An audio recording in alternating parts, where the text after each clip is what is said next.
अभी दैनिक जागरण नाम के अखबार ने, आपने नाम सुना है दैनिक जागरण का? दैनिक जागरण नाम के अखबार के प्रतापगढ़ के संस्करण ने लिखा कि एक करपात्री जी महाराज हुए हैं जिन्होंने ऋषि दयानंद के विरोध में पारिजात नाम का एक पुस्तक लिखा है। उसने छापा कि, मैं ऑन रिकॉर्ड बोल रहा हूं इस बात को, ऑन रिकॉर्ड, प्रतापगढ़ का संस्करण है ये 18 तारीख का। उसने अगले दिन माफी भी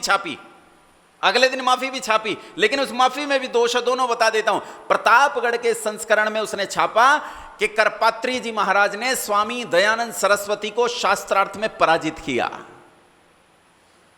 कितनी बड़ी धूर्तता, अभी समझो कितनी बड़ी धूर्तता है। ऋषि दयानंद का देहांत हो गया 1883 में।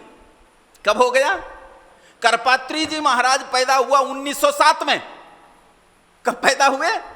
1907 में। और जिस समय ऋषि दयानंद काशी शास्त्रार्थ में बैठे थे 1869 में, उस समय करपात्री जी महाराज के पिताजी भी पैदा नहीं हुए थे। उनके साथ ऋषि दयानंद का शास्त्रार्थ दिखाकर, ऋषि दयानंद को पराजित दिखाकर, इतिहास को और पत्रकारिता को कितना तोड़ मरोड़ कर इस देश के कितने गुंडे और बदमाश लोग हैं, इन्होंने कितना बड़ा झूठ।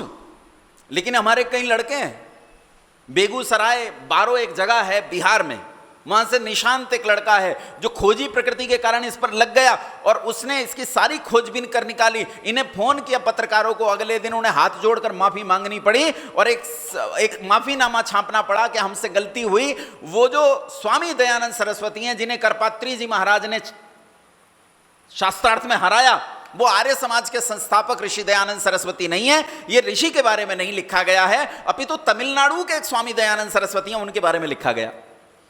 लेकिन भैया अब की बार पंगा दैनिक जागरण ने आर्य समाजियों से ले लिया। निशांत ने उस स्वामी दयानंद सरस्वती की खोजबीन निकाली और खोजबीन निकालकर उनके 3 सेंटर खोज निकाले, उन स्वामी दयानंद सरस्वती के जो तमिलनाडु वाले हैं। और ऋषिकेश में जो उनका सेंटर है उनसे उसने वार्तालाप किया पत्राचार से, जैसे आजकल करते हैं मैसेजेस वगैरह से। उसने उनसे वार्तालाप किया, उन्हें कहा कि तुम्हारे गुरु के बारे में दैनिक जागरण अखबार ने यह छापा है, क्या तुम्हारे गुरु का कभी करपात्री जी महाराज से शास्त्रार्थ हुआ है?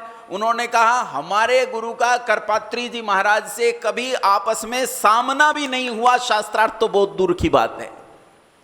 यहां तक के पत्र व्यवहार में भी आपस में बातचीत नहीं हुई, अर्थात दोनों घटनाएं झूठी हैं। लेकिन मैं आपसे केवल इतना कहना चाहता हूं, जो लोग आज ये कहते हैं कि इतिहास को हम लोग बदलना चाहते हैं, इतिहास ऑलरेडी बदला गया है। ये वामपंथियों के द्वारा लिखा गया इतिहास है जिसने सब कुछ बर्बाद किया है। इसलिए तुमसे एक बात कहता हूं, संतोष का मतलब है प्रसन्न रहना। क्या रहना? पुरुषार्थ छोड़ना नहीं।